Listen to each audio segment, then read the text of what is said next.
Hello friends, आज के video में हम प्रतिशत चैप्टर के कुछ प्रॉब्लम्स लिए हैं जिसे यदि आप कर लिए तो समझिए आपका इस चैप्टर में और कोई प्रॉब्लम नहीं है। ठीक है, तो चलिए प्रॉब्लम शुरू करते हैं।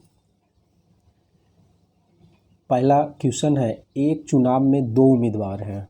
एक को कुल मत का 42% मत प्राप्त हुआ और वह 4320 मतों से हार गया। उस चुनाव में कुल कितने मत पड़े तथा जीतने वाले प्रत्याशी को कितने मत मिले? तो यहाँ चार ऑप्शन हैं, तो देखिए इसे बनाते हैं हम। एक चुनाव में दो उम्मीदवार हैं, एक को कुल मत का 42% मत प्राप्त हुआ, मतलब हम मानते हैं दो उम्मीदवार है, पहला और दूसरा। ठीक है, तो पहला को जो है कुल मत का कितना मिला है 42%, यानी अगर टोटल 100% की बात करते हैं तो 100% में पहला को 42% मत मिला है, तो दूसरा को कितना मिलेगा? तो 100 माइनस 42। ठीक है, यानी दूसरा को 58 मिला होगा। देखिए प्रश्न को समझिए, एक चुनाव में दो उम्मीदवार है, एक को कुल मत का 42% मिला है तो दूसरा को कितना मिलेगा? 58% मिलेगा।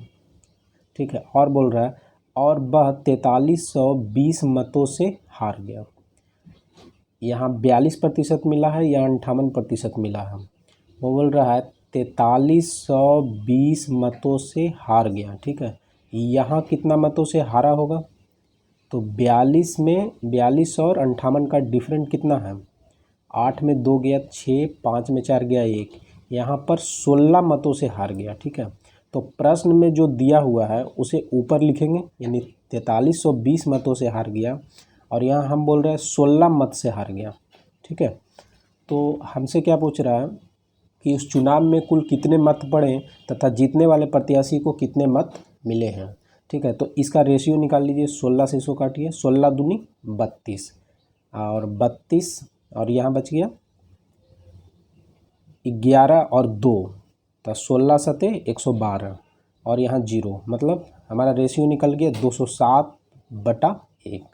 ठीक है, अब हमसे क्या पूछ रहा है, उस चुनाव में कुल कितने मत पड़े?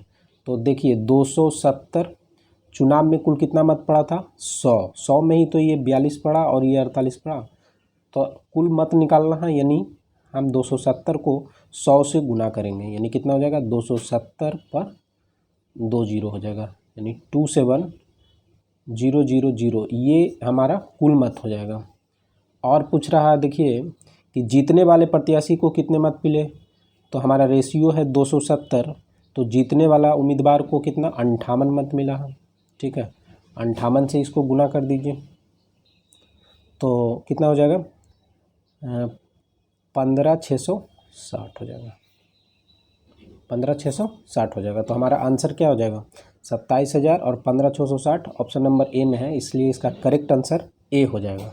ठीक है, देखते हैं अगला प्रश्न।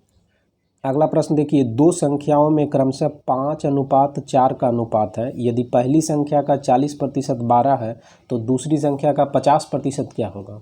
ठीक है, यहाँ देखिए समझिए, एक संख्या दो संख्या का रेशियो दिया हुआ है 5:4, यानी एक संख्या अगर 5 है तो दूसरा संख्या 4 है, एक संख्या अगर 50 है तो दूसरा संख्या 40 होगा। हम मान लेते हैं कि पहली संख्या 500, 2 जीरो इसमें आ गया, इसमें भी 2 जीरो, पहली संख्या मान लेते हैं 500 रेशियो 400 का है। ऐसा हम इसलिए कर रहे हैं, कैलकुलेशन में आसानी होगा आगे। यदि पहली संख्या का 40%, तो पहली संख्या का 40% कितना होगा? तो 500 का 40% कितना होगा? 200 होगा। ठीक है, तो 40% का मान दिया हुआ है कितना हमको? 12, और यहाँ पहली संख्या का 40% कितना होगा? 200 होगा। तो हमसे क्या पूछ रहा है, दूसरी संख्या का 50% क्या होगा? तो दूसरी संख्या हमारा 400 है और 400 का 50% कितना होगा? 200 होगा। यहाँ 200 से 200 कट जाएगा तो कितना हो जाएगा हमारा? 12 हमारा ऑप्शन नंबर कौन में? ए में है, करेक्ट आंसर इसका हो जाएगा ए। ठीक है, देखते हैं अगला प्रश्न। अगला प्रश्न देखिए, किसी शहर की जनसंख्या 8000 थी। एक वर्ष में पुरुषों की जनसंख्या में 10% तथा स्त्रियों की जनसंख्या में 8% की वृद्धि हुई। ठीक है, यदि कुल जनसंख्या में 9% की वृद्धि हुई तो उस शहर में पुरुषों की संख्या क्या थी?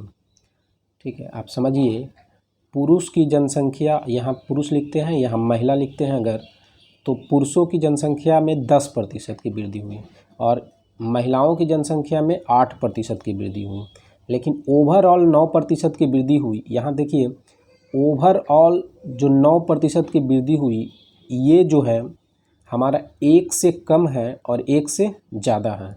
अगर एक से कम और एक से ज़्यादा रहे तो हम क्या लगाएंगे, एलिगेशन मेथड। ठीक है, एलिगेशन मेथड क्या होता है, यहाँ पर इन दोनों का जो डिफरेंट है वो मैन का वैल्यू मिलेगा हमको, और इन दोनों का जो डिफरेंट है ये वोमेन का रेशियो मिलेगा। तो 9 में 8 गया, इन दोनों का डिफरेंट कितना हो जाएगा, 1, और इन दोनों का डिफरेंट हो जाएगा 1, यानी हमारा नया जो अनुपात आया वो आया 1:1, यानी पुरुष 1 है और महिला भी 1 है। अब क्या पूछ रहा है, यहाँ देखिए, किसी शहर की जनसंख्या कितना थी, 8000 थी। ठीक है, तो 8000 थी, यहाँ पुरुष और महिला मिला करके जनसंख्या कितना हो जा रहा है, 1 और 1 कितना हो जा रहा है, 2। हमसे क्या पूछ रहा है, उस शहर में पुरुषों की संख्या कितना थी, तो पुरुष कितना था, 1 था। अगर महिला भी निकालना रहता तब भी 1 से गुना करते हैं। यहाँ काट दिए 2 से, 2 चौ 8, यानी हमारा कितना हो जाएगा, 4000 हो जाएगा। ठीक है, ऑप्शन नंबर ए में। देखिए अगला प्रश्न देखिए, अगला प्रश्न है, राजीव की आय मोहन से 40% अधिक है तथा मोहन की आय सुमन से 15% कम है। यदि राजीव तथा सुमन की आय में 2660 रुपये का अंतर है तो मोहन की आय क्या है। तो देखिए ऐसे प्रश्नों को कैसे सोल्व करेंगे। यहाँ पर राजीव की आय मोहन की आय से 40% अधिक है तथा मोहन की आय सुमन से 15% कम है।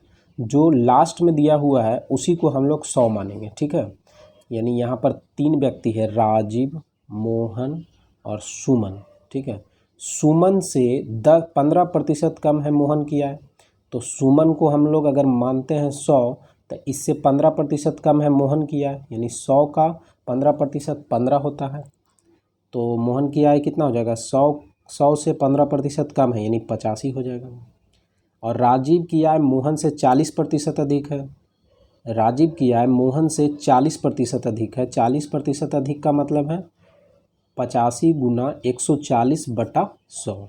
40% अधिक है माने 140% डायरेक्ट निकाल देंगे, 0 से 0 कट जाएगा, 5 से कट जाएगा, 7 से कट जाएगा, और यहाँ पर कितना हो जाएगा, 17 पचे 85, यानी 17 सते 119, यानी रेशियो में हमारा राजीव, मोहन और सुमन का 119, 85 और 100 आ गया। अब देखिए क्या बोल रहा है कि राजीव तथा सुमन की आय में 2660 रुपया का डिफरेंट है। राजीव तथा सुमन की आय में 2660 रुपया का डिफरेंट है, लेकिन यहाँ डिफरेंट कितना का है, 19 का है। ठीक है, तो मोहन की आय कितना है, मोहन की आय कितना है बताइए, 85 है, 85 से गुना कर देंगे। यहाँ काट दीजिए, 19 से काट दीजिए, 19 का 19, 19 चौ 76, 0, और इसको 14 से गुना कर दीजिए तो कितना हो जाएगा, 14 पचे 70, बाकी 7 हो जाएगा, 14 8 112, 7 119, यानी हमारा आंसर हो जाएगा 119,000। ये ऑप्शन नंबर सी में है, तो सी हमारा आंसर हो जाएगा। अगला प्रश्न देखिए, अगला प्रश्न है, एक वृत्ताकार खेल के मैदान की त्रिज्या 80 मीटर है, मतलब आर कितना है हमारा, 80 मीटर है। यदि इसकी त्रिज्या को 64 मीटर कर दिया जाए, माने 80 से 64 कर दिया जाए। ठीक है, मतलब पहले जो त्रिज्या होगा, पहले मान लिया जाए 80 होगा, तो अब उसका त्रिज्या को छोटा कर दिया जाए, छोटा मतलब 64 कर दिया जाए, तो उसका क्षेत्रफल क्या होगा, कम हो जाएगा। तो आगे हमसे देखिए क्या पूछेगा, तो क्षेत्रफल में कितने प्रतिशत की कमी होगा। ठीक है, तो क्षेत्रफल में कितने प्रतिशत की कमी होगा, क्षेत्रफल बराबर फार्मूला क्या होता है वृत्त का, पाई आर स्क्वायर,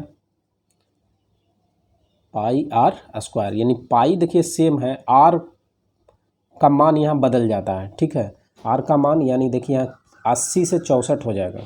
ठीक है, आर का मान बदल जाएगा। तो क्षेत्रफल की बात किया जा रहा है, तो यहाँ पर देखिए इन दोनों का रेशियो निकाल लीजिए, 80 या 64 का, 16 पचे 80 और 16 चौ 64। ठीक है, क्षेत्रफल की बात किया जा रहा है, तो हम लोग स्क्वायर है तो यहाँ स्क्वायर कर दीजिए, पचे 25 और 4 चौ 16। अब देखिए कितने प्रतिशत की कमी हुई, तो यहाँ कमी कितना हुआ, 9 का कमी हुआ। हमको प्रतिशत कमी निकालना है, तो बड़ी संख्या को नीचे रखेंगे, यानी 25 नीचे जाएगा। ऊपर में डिफरेंट होता है दोनों का, तो 25 और 16 का डिफरेंट 9 होगा। परसेंट के लिए हम लोग 100 से गुना कर देंगे। यहाँ 25 चौक कितना हो जाएगा 100, तो 9 चौक कितना हो जाएगा 36%, यानी 36% की हमें कमी होगा। 36% ऑप्शन ए में है, इसलिए करेक्ट आंसर क्या हो जाएगा, ए हो जाएगा। अगला प्रश्न देखिए।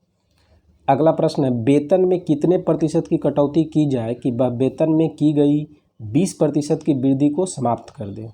ठीक है, 20% का मतलब इसका जितना भी सैलरी रहा होगा पहले, तो उसमें 20% बढ़ गया है। ठीक है, इसका मतलब पहले उसका सैलरी कितना रहा होगा, मान लेते हैं पहले उसका सैलरी 100 रहा होगा, तो आज के डेट में उसका सैलरी कितना हो जाएगा 120 हो जाएगा। यानी 20% की वृद्धि जो हुआ है, पहले 100 था तो अभी 120 हो गया है। तो बोल रहा है कि वेतन में कितने प्रतिशत की कटौती कर दिया जाए कि वह वेतन में की गई वृद्धि को समाप्त कर दे। मतलब इसमें हम कितना प्रतिशत की कमी कर दिया जाए कि वापस हम पहले वाला वेतन पर पहुंच जाए। तो हमको निकालना है क्या चीज़, प्रतिशत कटौती। कटौती कमी एक ही बात है। ठीक है, तो कटौती मैंने कमी निकालना है, तो कमी का फार्मूला क्या बताया कि नीचे में जो है बड़ी संख्या लिखेंगे, यानी 120। इन दोनों का डिफरेंट क्या है जो ऊपर लिखेंगे, 100 और 120 का 20 का डिफरेंट है। परसेंट के लिए 100 करेंगे, यहाँ काट देंगे 20 6 का 20 से, यहाँ 3 बार में कट जाएगा, यहाँ 50 बार में, यानी हमारा आ जाएगा 50/3। 50/3 को हम लोग लिख सकते हैं 16.2/3। तो 16.2/3 कौन सा ऑप्शन में है, बी में है। करेक्ट आंसर बी हो जाएगा। यहाँ देखिए, इसको चेक करते हैं मेरा आंसर सही है कि गलत है। 120 है, बढ़ करके वेतन हो गया 120, लेकिन 120 में ये बोल रहा है कि 16.2/3 की कमी कर दिया जाए तो पहले वाला वेतन पर पहुंचते हैं। तो देखिए 120 का 16.2/3 निकालते हैं, यानी 50/3%, उसको लिख सकते हैं। प्रतिशत को हटाना है तो नीचे में 100 हो जाएगा, यहाँ काट दीजिए। 50 दूनी 100, 3 दूनी 6 और 6 दूनी 12। यानी देखिए एक आज के डेट में वेतन है कितना 120, और यहाँ 20 कम कर दीजिए तो कितना हो जाएगा 100 हो जाएगा कि नहीं, यानी पहले के जगह पर हम लोग पहुँच गए हैं। ठीक है, इसलिए हमारा आंसर 20 एकदम करेक्ट है। तो ठीक है साथियों, आज के लिए इतना ही। ऐसे ही मैथ पर अपनी पकड़ मजबूत करने के लिए चैनल को लाइक शेयर और सब्सक्राइब ज़रूर कर लें। Thank you.